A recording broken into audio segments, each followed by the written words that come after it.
Hello everyone, welcome back to my YouTube channel study for knowledge, जो कि एक free learning platform है जहां पर आपको फिजिक्स, केमिस्ट्री और बायोलॉजी के शॉर्ट नोट्स वीडियो आपको प्रोवाइड कराए जाते हैं। जैसा कि आपको पता ही है, आज हमारा लेक्चर पार्ट 2 रहेगा जेनेटिक्स के लिए, और हमने जेनेटिक्स के पार्ट 1 में बहुत कुछ कवर कर लिया था। थोड़ा हम बता देता हूँ क्या क्या कवर किया था। सबसे पहले हमने कवर किया था कि जेनेटिक्स क्या होता है, ऑटोजोम्स क्या होते हैं, सेक्स डिटर्मिनेशन कैसे करते हैं, एलिल्स क्या होते हैं, डोमिनेंट एलिल क्या होता है, रिसेसिव एलिल क्या होता है, ये सब हमने देखा था। आज के लेक्चर में हम क्या देखेंगे? आज के लेक्चर में हम क्रॉस करेंगे, जो कि मेंडल ने बताया था, पेडिग्री एनालिसिस करेंगे, ऑटोजोमल लिंक रिसेसिव पर समझेंगे। ये सब टॉपिक है जो कि हमें आज पढ़ना है। तो चलिए लेक्चर को स्टार्ट करते हैं।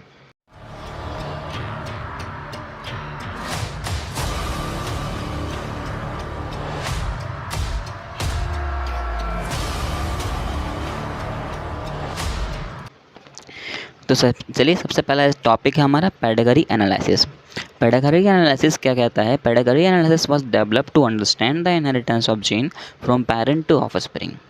It was the developed as a chart that can represent a family tree along the width of family members and respectively. कहने का मतलब क्या है कि हम पहले जनरेशन के जो फैमिली थे उनका जीन का पैटर्न कैसा था, वो पहले हेल्थ कैसा था उनका, वो सब चेक करने के लिए ही इस पेडिग्री एनालिसिस को बनाया गया था। अब पेडिग्री एनालिसिस वही देख सकता है जिसको साइंस के बारे में पता हो, उसमें भी जेनेटिक्स उसने पढ़ा हो, है कि नहीं? क्योंकि बिना जेनेटिक्स पढ़े वो नहीं देख सकता, क्योंकि ये सब चीज़ जो है वो डॉक्टर्स ही चेक कर सकते हैं। तो डॉक्टर्स तो अपने हिसाब से रखेंगे ना, हमारे हिसाब से थोड़ी रखेंगे कि कोई अनपढ़ भी आकर के पढ़ ले। ऐसा रखता तो भाई कब का चोरी हो जाता, है कि नहीं? तो ये सब देखने के लिए भी क्या होना चाहिए? नॉलेज होना चाहिए। चलिए नॉलेज का गेन करते हैं। तो सबसे पहले बात करते हैं कि अगर आपको दिखाया गया है कि अगर कहीं पर सिंबल अगर आपको स्क्वायर दिख जाता है, इसका मतलब वो मेल है। कहीं पर आपको सिंबल अगर सर्कल दिख जाता है तो उसका मतलब वो फीमेल है। कहीं पर दोनों के बीच अगर लाइन मिल जाती है, इसका मतलब वो मेल और फीमेल के बीच क्या हो रही होगी? मैटिंग हो रही होगी। मैटिंग होने के बाद हम सबको पता है क्या होता है? जाइगोट बनता है। तो इसका मतलब है कि वो जाइगोट बनेगा, मतलब उससे कोई ऑफस्प्रिंग आएगा। तो मैंने एक डायग्राम बनाया है जो कि आपको प्रोवाइड भी कराया है नोट्स में, तो आप वो देख लो। मुझे पता है वो देखोगे नहीं, तो चलो मैं ही दिखा देता हूँ। देखो ये डायग्राम की मैं बात कर रहा हूँ। तो ये डायग्राम देखोगे तो मैंने यहाँ प्रोजेनी दिखाई है कि यहाँ प्रोजेनी जो बनेगी वो 2 मेल बनेंगे, 2 फीमेल बनेंगे। अब बोलोगे सर कैसा 2 मेल और 2 फीमेल ही कैसे बन सकती है? रीज़न क्या है? तो देखो मैंने मैटिंग करते हुए भी दिखाया है कि आपको किस तरह से क्रॉस करना आना चाहिए। तो ये हमारा फर्स्ट स्टेप है कि कैसे क्रॉस करोगे। देखो XY लिखा मैंने मेल के लिए, XX लिखा फीमेल के लिए। क्यों लिखा? कि हमें पता है ये XY क्रोमोसोम मेल को डिनोट करता है, जो कि हेटेरोजाइगस क्रोमोसोम होते हैं। XX क्रोमोसोम फीमेल को डिनोट करते हैं, जो होमोजाइगस क्रोमोसोम होते हैं।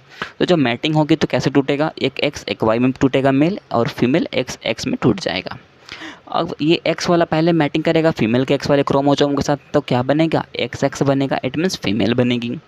फिर ये X क्रोमोसोम फीमेल के दूसरे X क्रोमोसोम के साथ मैटिंग करेगा, तो क्या रिजल्ट आएगा? XX आएगा। इसका मतलब फिर से फीमेल बन जाएगा।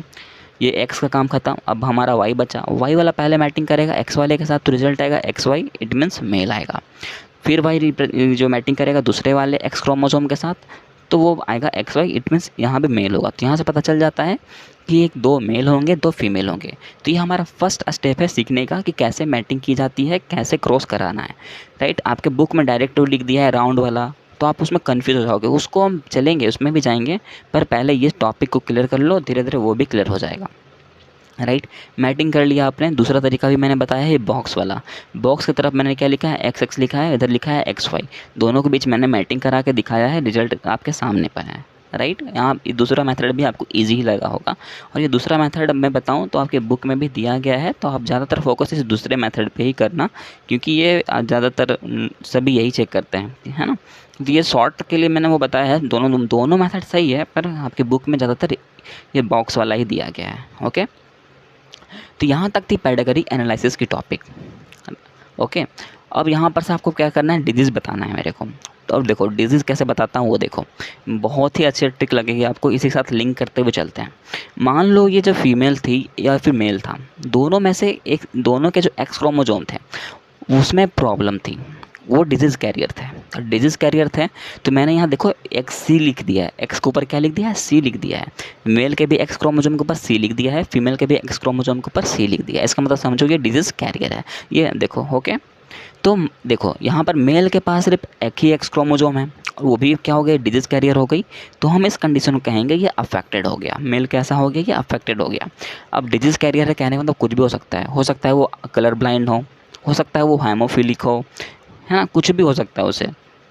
ओके, दूसरी बात फीमेल पे आ जाओ। फीमेल के पास 2 एक्स क्रोमोजोम है, एक एक्स क्रोमोजोम में सब प्रॉब्लम है, डिजीज़ कैरियर है।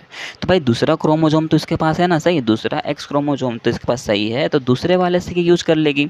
तो इस कंडीशन को हम कहेंगे कि ये जो फीमेल होगी वो कैरियर कहलाएगी, डिजीज़ कैरियर, अफेक्टेड नहीं कहला सकती। ओके, अफेक्टेड नहीं कहलाएगी। अफेक्टेड ये तब कहलाएगी जब इसके दोनों एक्स क्रोमोजोम पे प्रॉब्लम आ जाए। ओके, क्लियर है यहाँ तक, कोई डाउट नहीं होना चाहिए।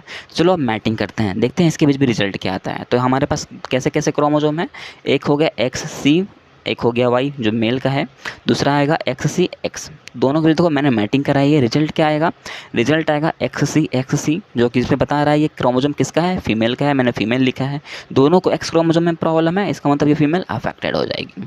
दूसरा मैंने लिखा है एक्स सी एक्स, इसका मतलब ये भी फीमेल है पर इसके ही एक्स क्रोमोजोम में प्रॉब्लम है, मतलब ये कैरियर कहलाएगी। फिर है एक्स सी वाई, इसका मतलब ये कैसा है, ये भी मेल है, ये क्या है, ये मेल है, पर ये अफेक्टेड है या कैरियर, तो बोलोगे सर ये अफेक्टेड है, ये कैरियर नहीं है क्योंकि इसके एक्स क्रोमोजोम में प्रॉब्लम है और इसके पास सिर्फ एक ही एक्स क्रोमोजोम होता है। लास्ट है एक्स वाई, देख सकते हो एक मेल ऐसा भी आएगा जिसको कोई भी प्रॉब्लम नहीं होगी, तो यही है पॉसिबिलिटी। तो देखा जाए अगर आपको कुछ क्वेश्चन पूछा दिया जाए कि बताओ कि ये जो आपको क्रॉस किया उससे आप मेरे को बताओ कितने % फीमेल या फिर फीमेल में जो भी होगी तो उसे डिजीज़ नहीं होगी, तो आप बोल सकते हो कि सर 25% ऐसे मेल होंगे जिसको बीमारी नहीं होगी। एम आई राइट? चलो यहाँ तक आपने ये जो टॉपिक पढ़ा ना, ये जो डिजीज़ वाला, उसको कहते हैं सेक्स लिंक्ड इनहेरिटेंस। ये जो डिजीज़ हमने देखा एक्स वाला, उसी को कहते हैं सेक्स लिंक्ड इनहेरिटेंस। और सेक्स लिंक्ड इनहेरिटेंस के कारण कौन से डिजीज़ होते हैं वो मैं बताता हूँ। तो देखो मैंने अभी यहाँ एक्स वाले क्रोमोजोम में प्रॉब्लम थी वो मैंने बताया। तो इसके कारण सबसे पहला डिजीज़ होता है कलर ब्लाइंडनेस। क्या होता है, कलर ब्लाइंडनेस। कलर ब्लाइंडनेस एक बहुत ही खतरनाक डिजीज़ है। इसमें आपको प्रॉब्लम क्या आती है, तो कलर को पहचानने में प्रॉब्लम आएगी। कौन कौन से कलर को, तो ग्रीन कलर और रेड कलर को लेकर के कन्फ्यूज़न होने लगती है ना, कि ये कलर है कौन सा। और ये देखा जाए तो 8% मेल में पाया जाता है, 0.4% फीमेल में। अब बोलोगे सर फीमेल में इतना कम क्यों, क्योंकि यार इसके पास एक ही एक्स क्रोमोसोम में प्रॉब्लम हो रही थी। हमने रिजल्ट भी तो निकाला ना, देख सकते हो फीमेल कितनी अफेक्टेड निकली, सिर्फ एक फीमेल ही जो थी वो अफेक्टेड हो सकती है, बाकी सारी तो फीमेल कैरियर आ रही थी, राइट। और मेल में देखो एक ही मेल सेफ निकल रहा था, बाकी जितने भी मेल हो रहे थे उनमें प्रॉब्लम आएगी ही आएगी। तो यही है प्रॉब्लम हमारा, है ना। दूसरा है हेमोफीलिया। हेमोफीलिया जो होता है ये भी सेक्स लिंक्ड रिसेसिव के कारण होता है। ये इसका मतलब क्या है, देखो हेमो का मतलब होता है ब्लड, फीलिया का मतलब लव, मतलब कि ऐसा ही डिजीज़ है जो ब्लड से बहुत ही ज़्यादा प्यार करता है। अब हमें पता है हम किसी से अगर प्यार करते हैं ना तो उसे खोने से डरते हैं, राइट। ये भी इसी तरह है, ये ब्लड से इतना प्यार करता है कि उसे ये जो ब्लीडिंग होने लगती है ना, तो वो नॉन स्टॉप ब्लीडिंग होती रहती है सर, ये नॉन स्टॉप ब्लीडिंग होती है इसके कारण, डिजीज़ के कारण। ये ब्लड अगर होना शुरू हो गया तो रुकेगा ही नहीं। ऐसा क्यों होता है, क्योंकि इसमें हेमोफिलिक में प्रोटीन अफेक्टेड हो जाता है। तो प्रोटीन जब अफेक्टेड हो जाएगी ना, तो जो पार्ट ऑफ ब्लड क्लॉटिंग होती है उससे बहुत ब्लड वेस्ट हो जाता है, राइट। चलो यहाँ तक आपने क्लियर किया। मैं फिर से बता देता हूँ कि मैंने यहाँ एक्स सी इसलिए लिखा था क्योंकि मैंने बोला था डिजीज़ कैरियर है। अगर मान लो यहाँ पर यहाँ लिखा था कि मान लो उसको कलर ब्लाइंडनेस है, तो मैं भी यहाँ सी लिखता हूँ। मान लो लिखा होता वो हेमोफिलिक है, तो मैं लिख देता वहाँ एक्स सी की जगह एक्स एच लिख देता, राइट। तो ये आपको खुद आप जब प्रैक्टिस करोगे तो आपको समझ आ जाएगा। ओके, चलो एक प्रैक्टिस करते हैं हेमोफिलिक के साथ। देखो मैंने मान लिया है कि ये जो एक्स क्रोमोजोम है उसे क्या हो गया है, हेमोफीलिया हो गया है। मेल को हेमोफीलिया हो गया है, एक्स क्रोमोजोम को प्रॉब्लम आ गई है। तो मैंने वहाँ लिखा है एक्स एच, फिर एक्स लिख दिया। और फीमेल जो है वो सेफ़ है, फीमेल को कुछ भी नहीं हुआ, तो मैंने क्या लिख दिया है यहाँ मेल के लिए लिखा है एक्स वाई एच, क्या लिख दिया एक्स वाई, और एक्स के ऊपर एच लिख दिया। फीमेल के लिए क्या लिखा है, सिर्फ एक्स एक्स लिख दिया, क्या लिख दिया एक्स एक्स लिख दिया। तो जब मैटिंग होगी तो अब देखो रिजल्ट क्या आएगा, एक्स एच और वाई के बीच और एक्स एक्स के बीच जब मैटिंग होगी तो क्या रिजल्ट आएगा। तो पहला आप रिजल्ट लाओगे क्या, एक्स एक्स एच। दूसरा रिजल्ट क्या आएगा, एक्स एच एक्स। तो तीसरा रिजल्ट क्या आएगा, एक्स वाई। चौथा रिजल्ट आएगा एक्स वाई। तो यहाँ आप देख सकते हो 2 एक्स वाई आ रहे हैं, मतलब कि 2 मेल जो होंगे वो उसको कुछ भी नहीं हो रहा, राइट। 2 मेल जो हो रहे हैं उन्हें कुछ भी नहीं हो रहा। यहाँ एक्स एच एक्स का मतलब क्या है, एक्स एक्स है मतलब ये फीमेल है, लेकिन ये कैसी फीमेल होगी, कैरियर फीमेल होगी। दूसरा भी एक्स एक्स एच जो आ रहा है, इसका मतलब ये भी कैसी है, फीमेल ही है, पर कैसी फीमेल होगी, कैरियर फीमेल होगी।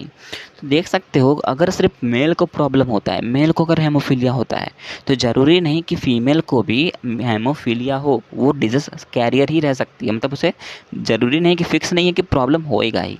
ओके, तो इस तरह से आपको क्रॉस करते चलना है। ओके, मेरे हिसाब से तो अब आपको यहाँ इसमें कोई डाउट नहीं होगा।